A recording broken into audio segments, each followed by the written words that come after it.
If you are a regular listener to the Sociology Show, then you could help with the costs of promoting and hosting the podcast. If you can spare even a small amount, then you can donate on the GoFundMe.com website by searching for The Sociology Show. There is no obligation, of course, and all future downloads will continue to be free. A huge thank you to all those that have already donated. Your kind gesture will help to continue keep the show going and growing. Best wishes and keep enjoying the show. Hi, you're listening to The Sociology Show, a podcast about absolutely anything to do with the wonderful world of sociology. Whether you're a teacher, a lecturer, a student, or just taking a passing interest, this podcast will look at a range of issues from social class, ethnicity, gender, sexuality, religion, crime, education, and anything else that sociology has to offer. My name is Matthew Wilkin, and in each episode I will speak to someone working in the field of sociology and let them explain all about their own interests, their research and their experiences. So put your earphones in, turn the volume up, and let's be sociology geeks together, eh? Hello and welcome to the Sociology Show podcast. Firstly, thank you to all of those who have made some contributions.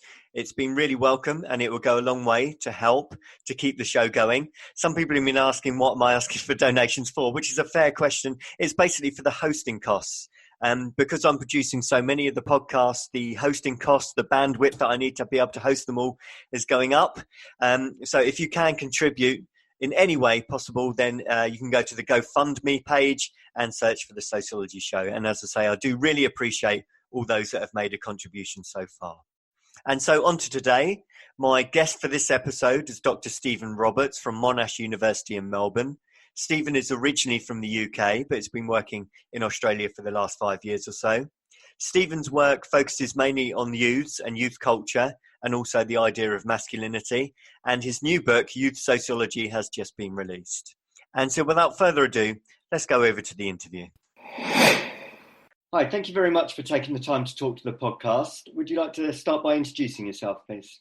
Yeah, I'm Steve Roberts, Associate Professor of Sociology at Monash University in Australia. Great, thank you, Stephen. And judging by your accent, you're not Australian originally? Definitely not. No, I've been here for 5 years. I originate from the UK. That's where I did all my studies and whatnot, and came here in 2015. Brilliant, thank you. And what's your background in the subject of sociology, Stephen? So I'm a sociologist of youth, essentially, but increasingly in the last 5 years, I've moved to the intersection of youth and masculinity studies as well. So I'm into youth transitions, but also, social change and masculinity and so on. When did you start studying sociology yourself first? Did you do it at A level or something? No, actually, if I can indulge myself for a minute, I'll tell the listeners a bit of my story, because I actually took the long route into sociology. So I didn't start studying it at all until I was at university, and that wasn't until I was 25. But I think what's been really great about the discipline for me, and that it's the discipline that most resonates with and helps me understand the circumstances of my upbringing, and in a way, helps me understand why it took me such a long time to go to university, I guess. And yeah, so if I can be a bit biographical, basically I was brought up on a working class council estate, and it was one of the very few mining villages in the southeast of England. And in that place, I was the eldest of 4 kids, brought up by my white mum, and I'm mixed race Indian and white British, but I was the only mixed race kid. My other 3 siblings are white. And my mum floated between being a single parent and then between that and in relationships with hostile, controlling and quite violent, very violent men. So and one of my brothers is profoundly disabled. So I don't say that for people to get, the world's smallest violin. It's more that I had a lot of observation and experience of different types of poverty, of stigma and masculinist violence. And, those experiences are very shape us, of course, but it probably wasn't until a lot further down the line that I was able to understand them, and that was a lot to do with sociology and the people I met through sociology.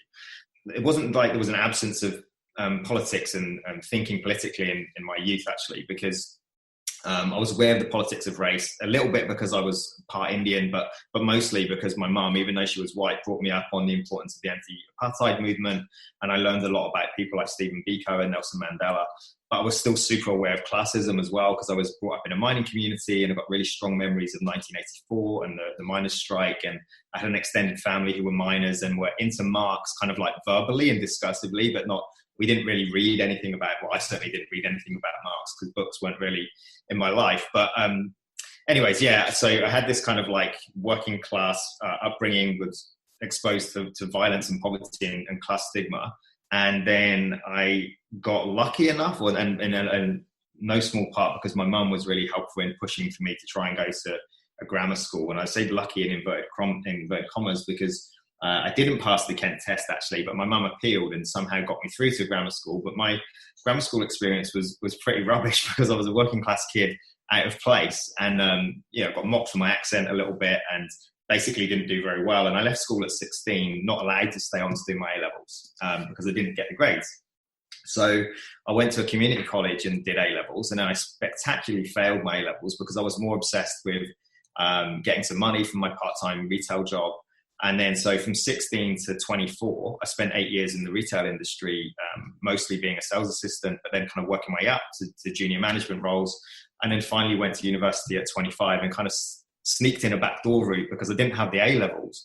But what I did have was experience in a business at some sort of management level that for some reason the university gave me credit for. So they let me in. And then in the business school, I started doing world modules in the School of Social Policy and Sociology in those two subjects. And that's where I really found this kind of like capacity to think sociologically, and was attracted to what sociology can do for me to think about my history and make sense of all those power dynamics that I'd kind of seen but never really understood beyond just being an individual.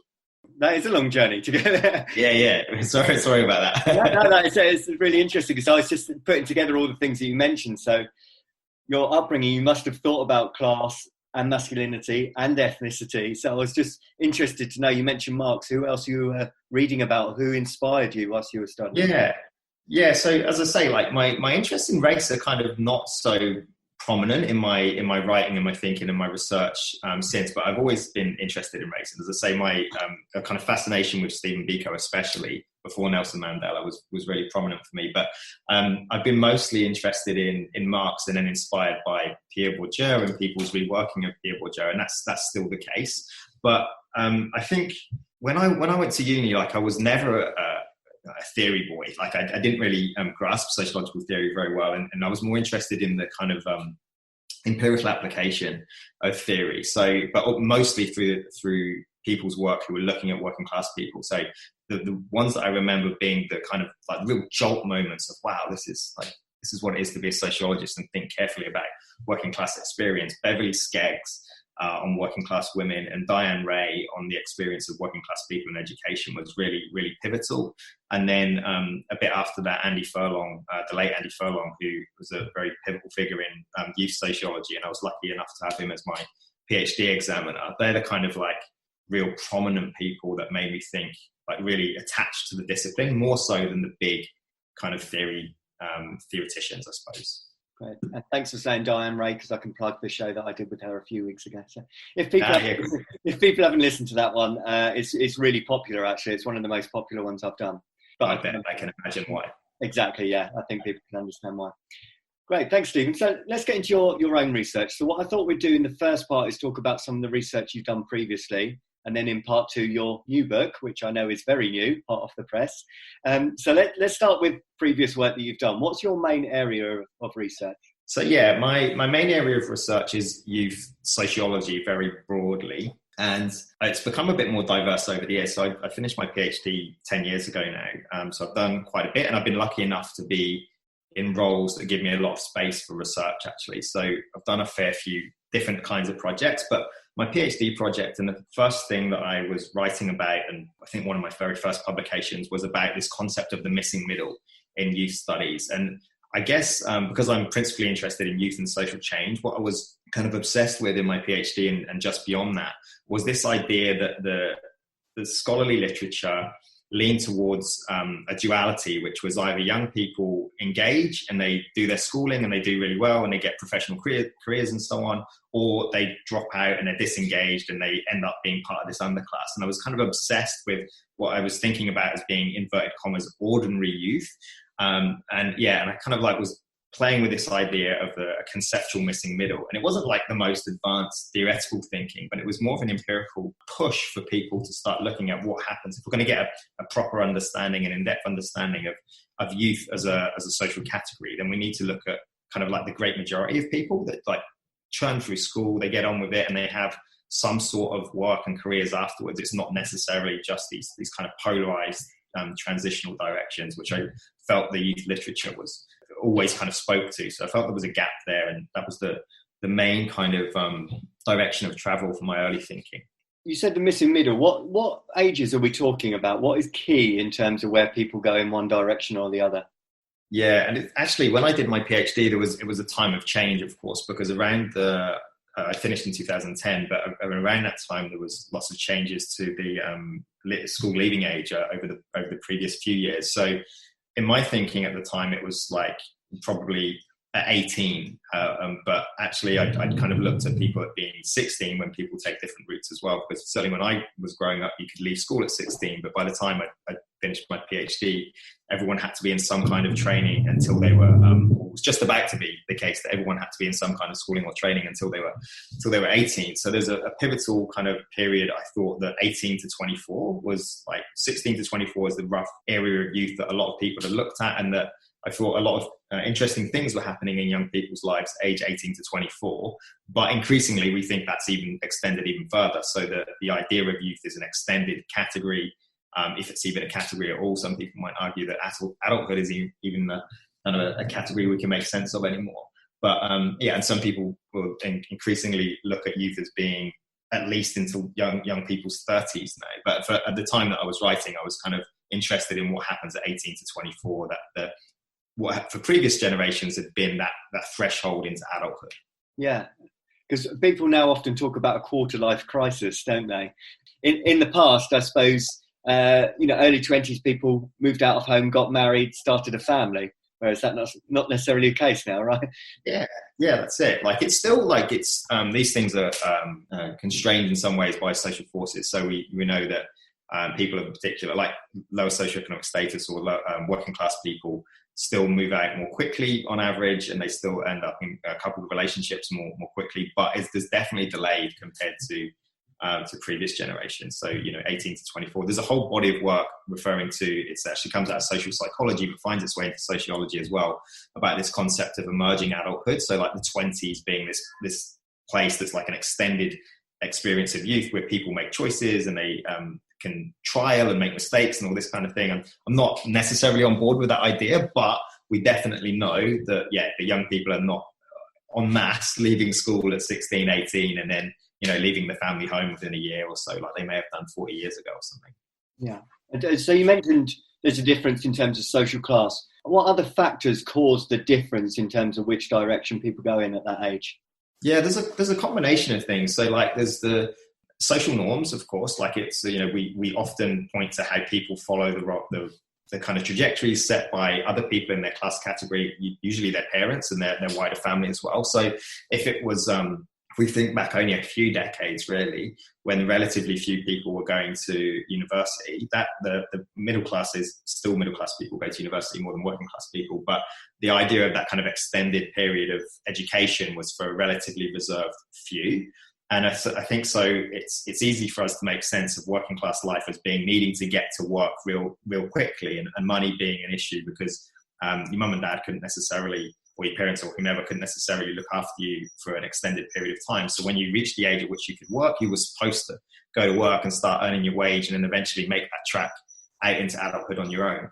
So there's those kind of social norms around that. And then more importantly, the opportunity structures. I think this is why it mostly changed. The opportunity structures there collapsed from the 1980s onwards. So the possibility for young people to take that track, to get a job that would then sustain a lifestyle, to set up home of their own, and or with a partner or whatever, with a family, were no longer there. So we get this kind of intersection of structural change and then people's attitudes changing at the same time. And sometimes that's flagged as, young people, they don't want to move out like they used to want to move out. I think it's, obviously sociology would say it's more complicated than that.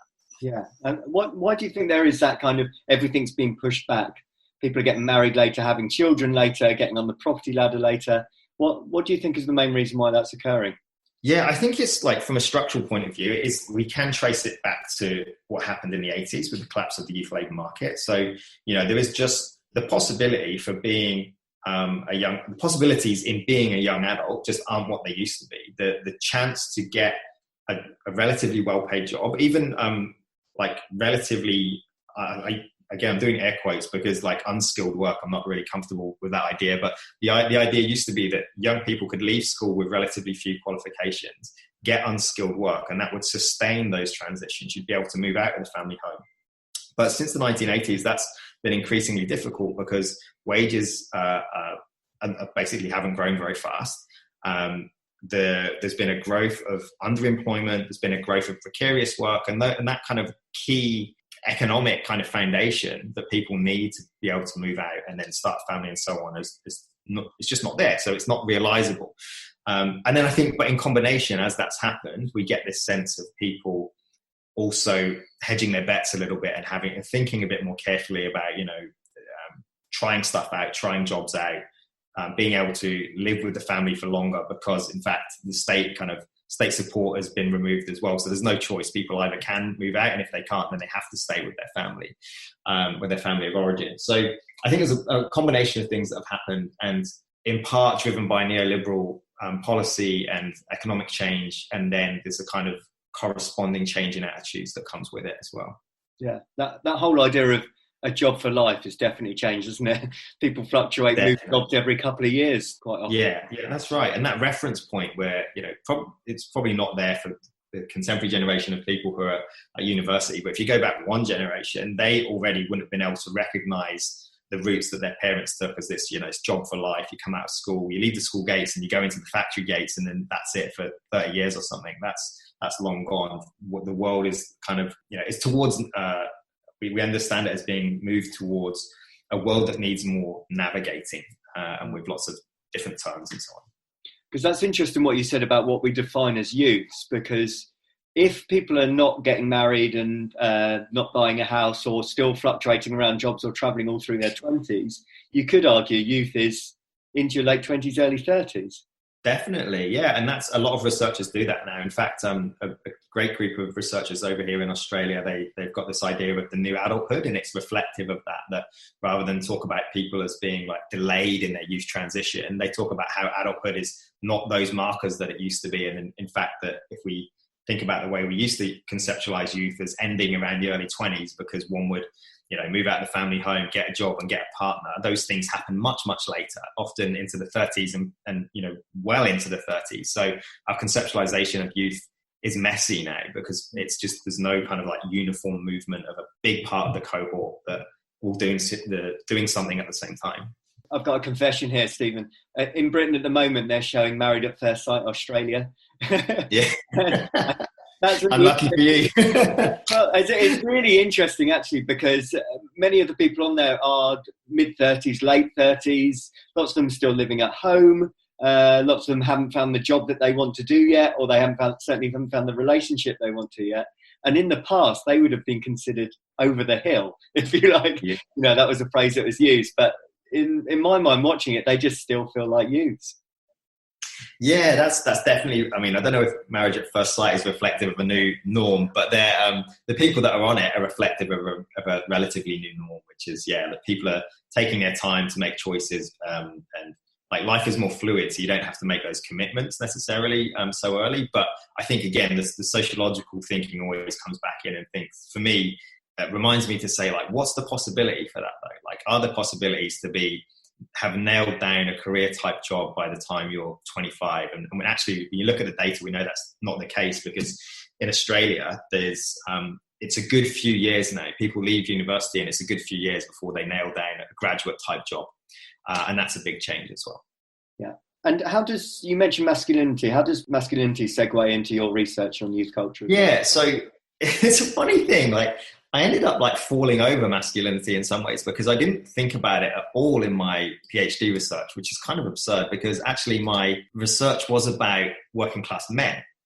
It was actually about men who were working in the service sector in the UK who they didn't fall into this dichotomy of being underperformers or disengaged from school, and they weren't super successful.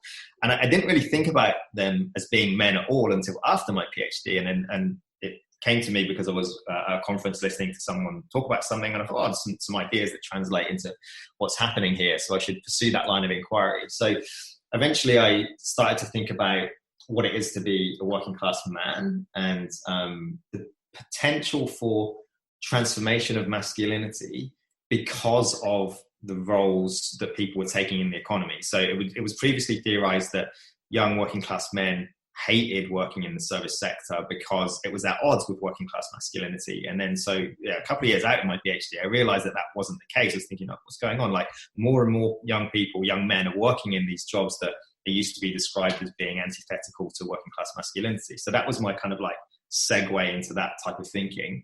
And then increasingly, I was interested in all things masculinity from there. Right. Thank you, Stephen. That's going to be the end of part one. In part two, we'll talk more about your research. Hi, welcome back to part two of the Sociology Show. I'm talking to Dr. Stephen Roberts. Stephen, carry on telling us a little bit more about that idea on masculinity that you mentioned in part one.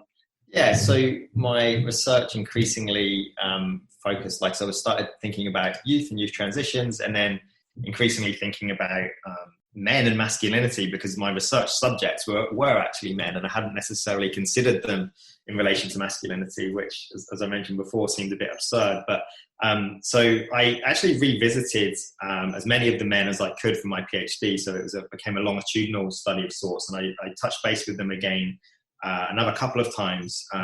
First one in 2012, I think, or 13, and then again in 2016.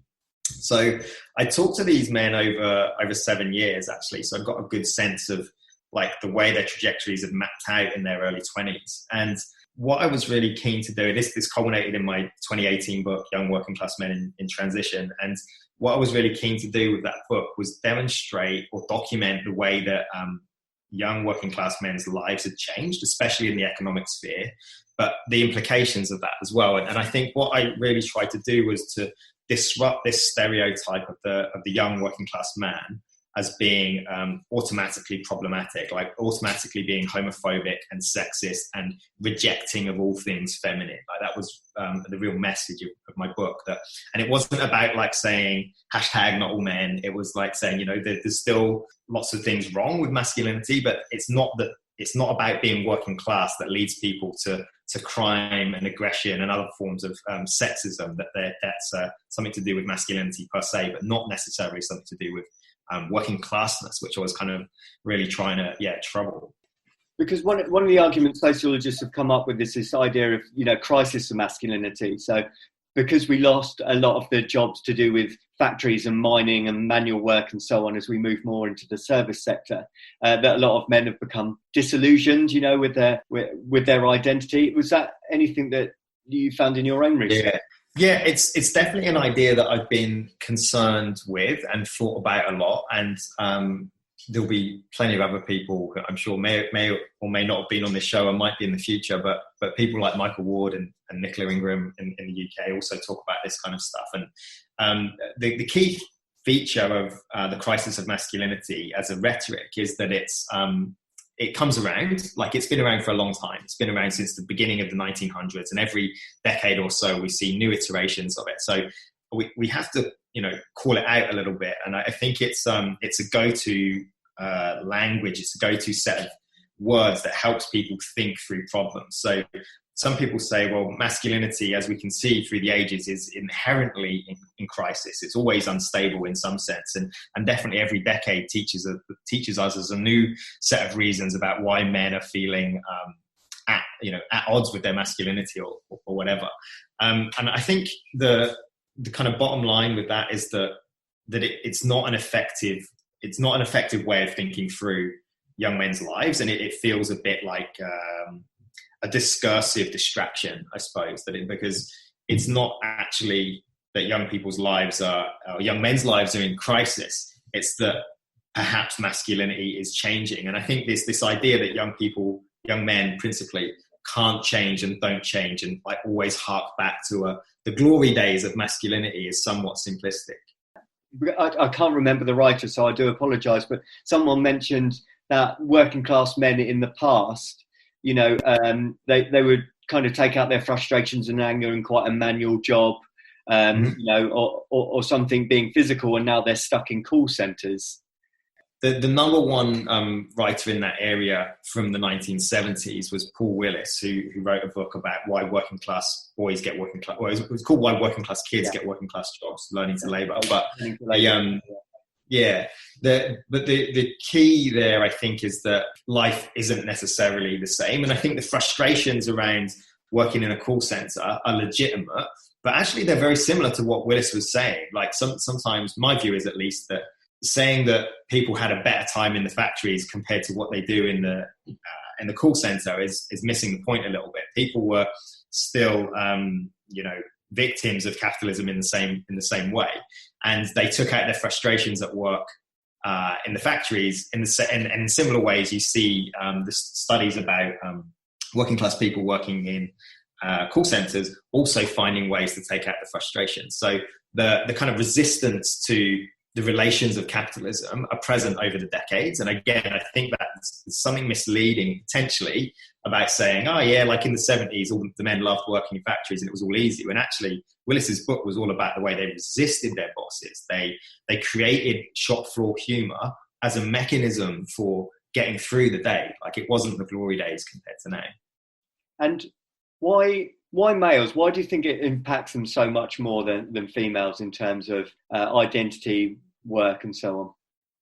I think, like, in that sense, there's definitely been a change. Like, we know that lots of working class women have always been in the economy for over 100 years in various ways, but that's been a very relatively small proportion compared to the number of men. So when people look at economic change, it does seem to affect men more so, because heavy industry and those occupations that were more masculinist and men basically worked in have disintegrated or disappeared completely. So the attention to what men are doing instead is a really striking social change. And I think that's why it's of interest. We want to see if and how men are adapting to these changes. But that's only like one part of it. Like, some men, older men now, have experienced going through that change. But young men now, especially like right now, the 20 to 25-year-olds of today, they didn't experience working in factories and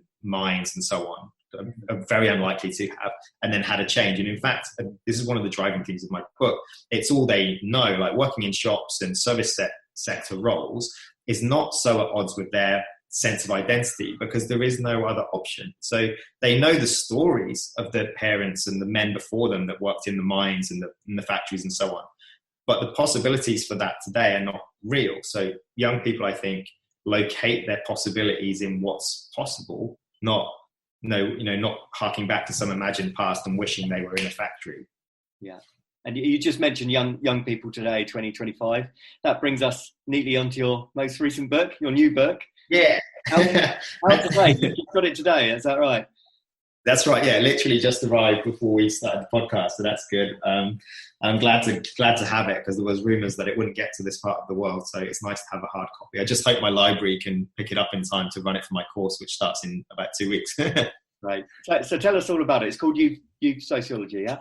Yeah, so it's Youth Sociology. I'm showing it to the screen, even though no one will see this. And it's co-authored with a bunch of my colleagues over this part of the world. And it's a textbook. It's a bringing together of the field, and it introduces youth sociology as a series of live debates. And I think what's really important about this part of the discipline, and I guess that's a discipline as a whole, but certainly my discipline is my part of the subdiscipline, is that youth sociology is a low consensus discipline, right? There's lots of arguments, and I'm at the forefront of some of those arguments and contestations and theoretical debates that we have. And this book kind of brings those to the table, and I think doesn't shy away from them, as well as bringing together decades worth of different types of important literature across domains such as young people's experience in education, in work, in terms of their cultural lives and cultural identities, young people's health, their political engagement and their sense of belonging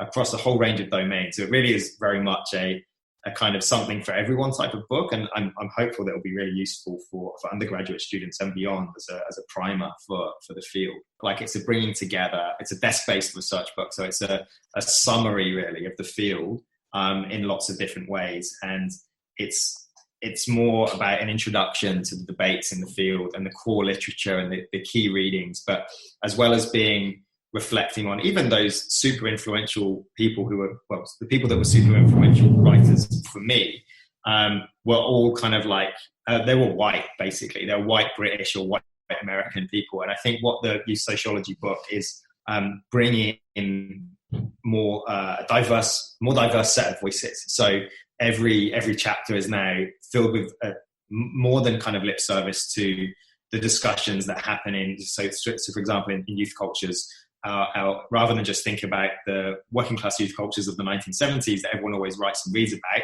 That stuff's in there, but we also talk about youth cultures in Japan and hip hop in Iran and well beyond. So I think this book is, it brings together the key issues in youth sociology as a set of live debates, but also brings to attention different parts of the world and different dynamics, like indigenous people's experience of youth and how that contrasts to young people who are white and part of the colonizer class, I suppose.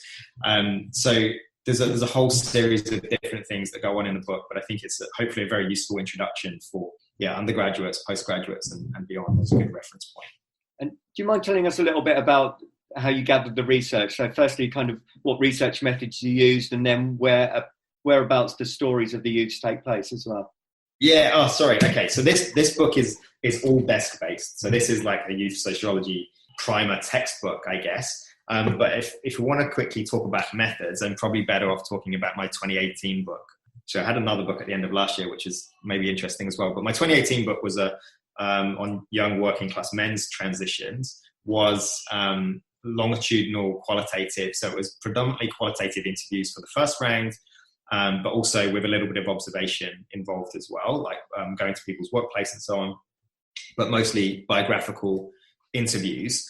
But I guess where it got more interesting was in the second and third iteration of the interviews, like several years on, where I ended up, especially because I was at the other side of the world by 2015 for the third interview. So I started engaging in what at the time were relatively new modes of method. So communicating via WhatsApp and Facebook and like other so asynchronous methods, where I'd sometimes send a message and I'd wait for them to send back. And sometimes we'd set up interviews like this, but over the phone. But sometimes we'd interview in text, so it would be properly asynchronous. So we'd ask questions and have this like long drawn out conversation that was still updating around interesting parts of the young men's lives at two different points beyond the first interview. And then in addition to that, I engaged with a proportion of them who agreed, I engaged in a kind of like a Facebook ethnography, I guess. So this was thinking about the way that they described their lives through their qualitative interviews was replicated or otherwise in their interactions with people online. So seeing these discussions of, in my qualitative data, in the interviews, people were talking about, not all the time, but oftentimes a kind of a commitment to a fairer division of domestic labour and being with their children that I probably didn't necessarily expect, especially from what I'd read myself in previous years. But I was able to kind of triangulate some of that through, it's still discursive and perhaps it's still performative in a way, but to at least see the kind of presentation of self that occurs in Facebook and the connection and emotionality that they had with other men, but also with and about their children. So like often documenting when these men were with their kids on their own and being very involved, I suppose, like this kind of notion of involved fatherhood is often seen as being a very middle class thing. Well, actually my research kind of unpacked that this was a thing that working class men did as well, but they didn't necessarily talk about it in the same ways, but they did get on with it. And similarly with respect to their other parts of divisions of domestic labour. So there's a bunch of American research as well that kind of replicates this and says, in fact, was the foundation for my thinking here, that says that working class men live egalitarianism, but they don't talk about it. But middle class men talk about egalitarianism, but don't necessarily live it because they outsource domestic labour to domestic servants, essentially.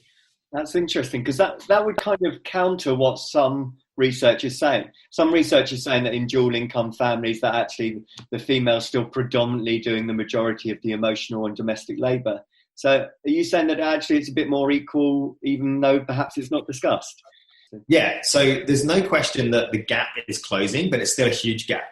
And so women, without question, do more of the housework and other domestic labour and look after the children more.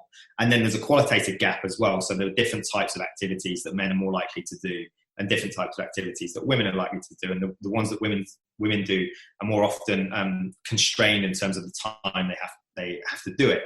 So there's definitely an issue with gender. I think that the core argument in this particular chapter of the book that I'm thinking about is that the literature often assumes that working class men are less likely than their middle class counterparts to be involved in their kids' lives and to chip in with domestic labour.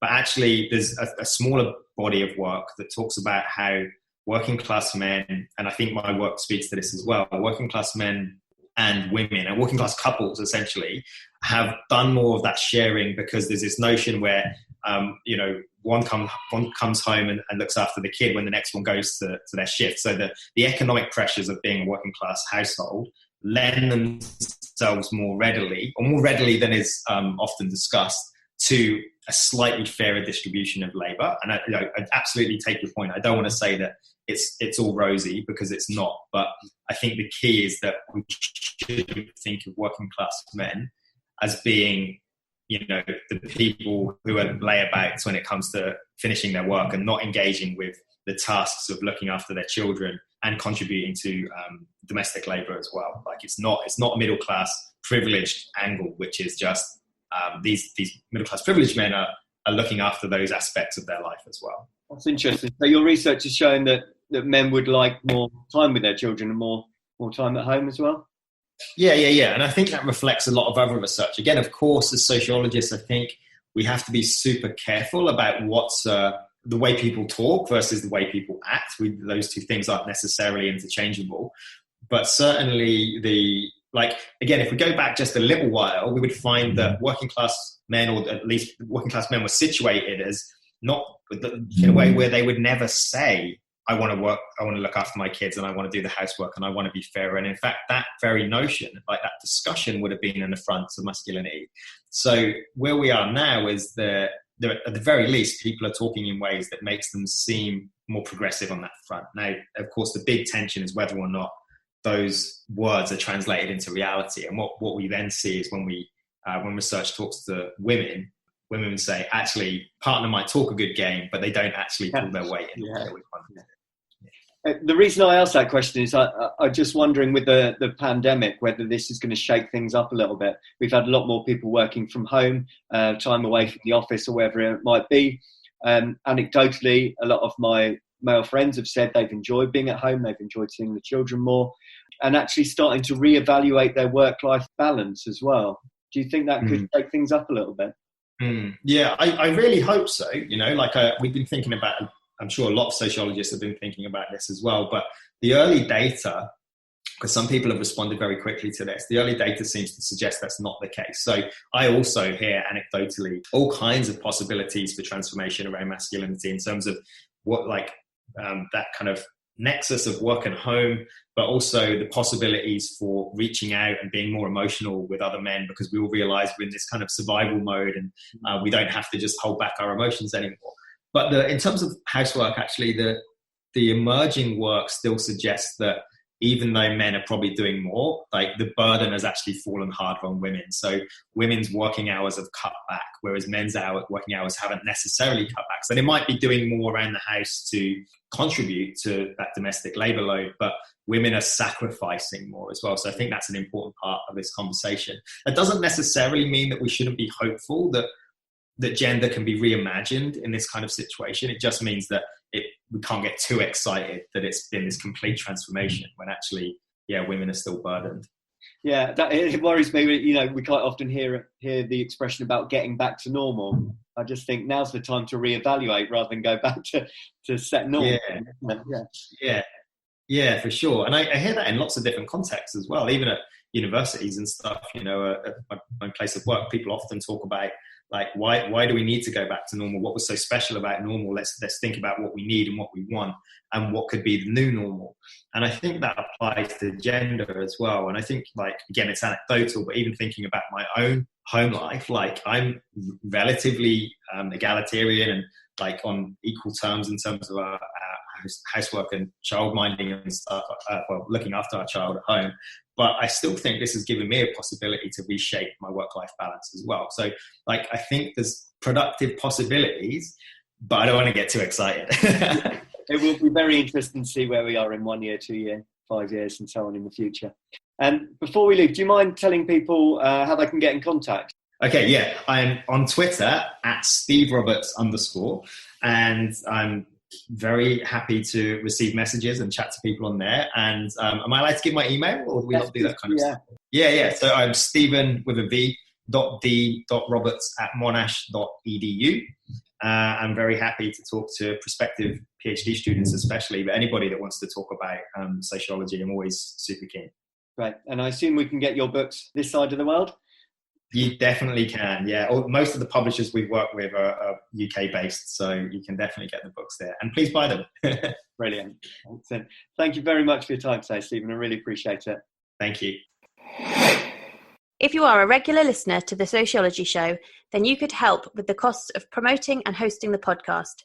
If you can spare even a small amount, then you can donate on the GoFundMe.com website by searching for The Sociology Show. There is no obligation, of course, and all future downloads will continue to be free. A huge thank you to all those that have already donated.